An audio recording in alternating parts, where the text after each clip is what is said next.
Chapter 11, Part 1.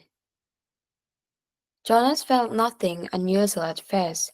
He felt only the light touch of the old man's hands on his back.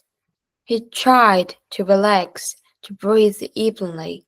The room was absolutely silent, and for a moment Jonas feared that he might disgrace himself now, on the first day of his training, by falling asleep. Then he shivered. He realized that the touch of the hands felt suddenly cold. At the same instant, breathing in, he felt the air changed, and his very breath was cold. He licked his lips, and in doing so, his tongue touched the suddenly chilled air. It was very startling, but he was not at all frightened now. He was filled with energy, and he breathed again, feeling the sharp intake of fresh air. Now, too, he could feel cold air swirling around his entire body. He felt it blow against his hands where they lay at his sides, and over his back. The touch of the man's hand seemed to have disappeared. Now he became aware of an entire new sensation. Fingertips? No, because they were soft and without pain. Tiny, cold, feather-like feelings peppered his body and face. He put out his tongue again and caught one of the dots of cold upper lip. It disappeared from his awareness instantly, but he caught another and another. The sensation made him smile.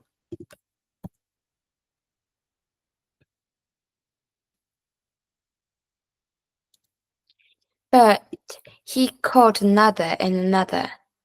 The sensation made him smile. One part of his consciousness knew that he was still lying there, on the bed, in the annex's room, yet another separate part of his being was up right now, in a sitting position, and beneath him he could feel that he was not on the soft, decorated bed covering at all, but rather seated on a flat, hard surface. His hands now held there at the same time they were still motionless at his sides. A raw, damp rug, and he could see, though his eyes were closed, he could see a bright, whirling torrent of crystal in the air around him, and he could see them gather on the backs of his hands like cold fur. His breath was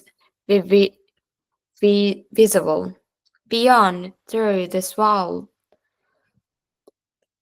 of what he now somehow perceived what the thing the old man had spoken of, snow.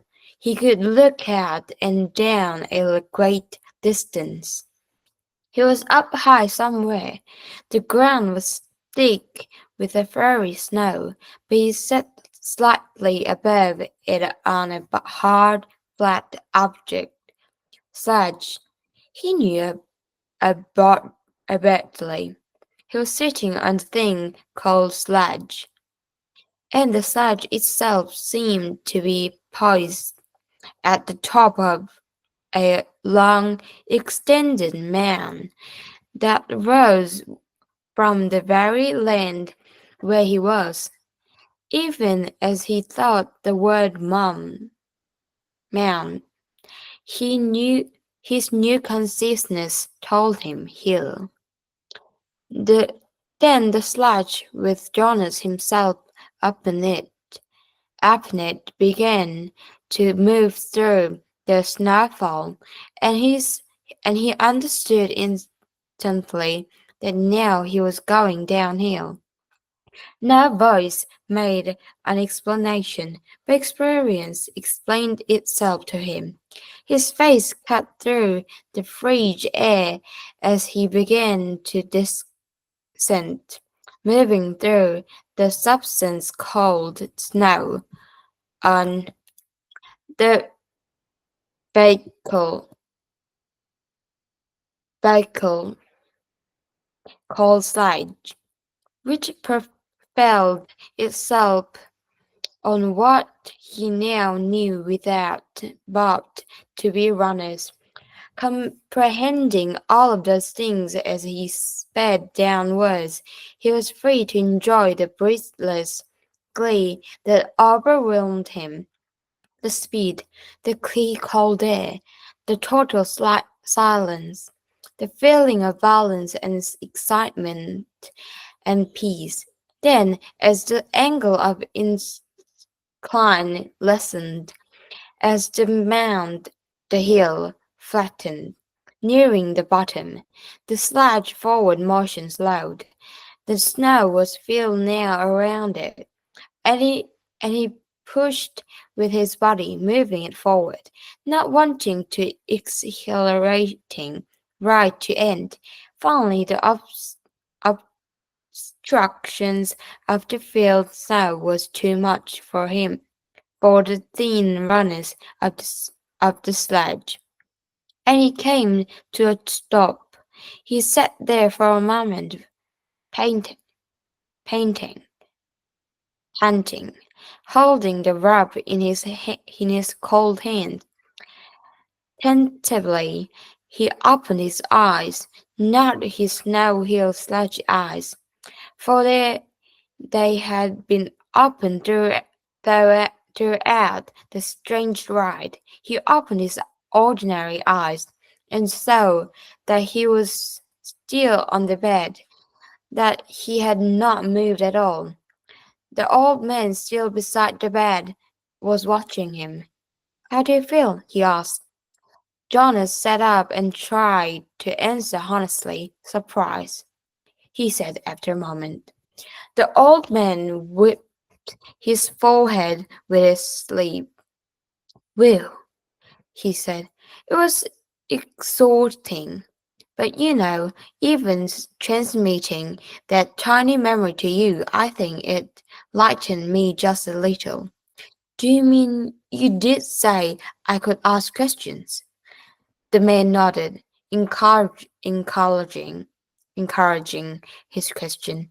"Do you mean that now you don't have the memory of that ride on the sledge anymore?" "That's right. A little weight of this old body."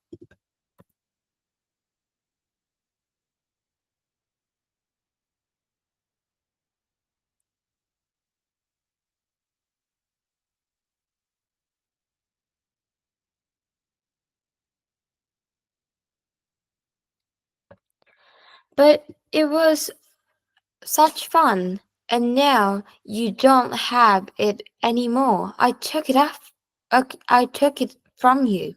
But the old man laughed. "All I gave you was a one ride on one sledge in one snow, on one hill. I have a whole world of them in my memory. I could give them to you one by one, 1,000 times, and there'd still be more." "Are you saying that I mean Ray could do it again?" Jones asked. "I'd really like to. I think I could steer by pulling the rope. I didn't try this time because it was so new." The old man laughed, laughing, shook his head. "Maybe another day for a treat. But there's no time, really, just to play. I only wanted to begin by showing you how it works. Now," he said, turning business-like, "lie back down. I want to."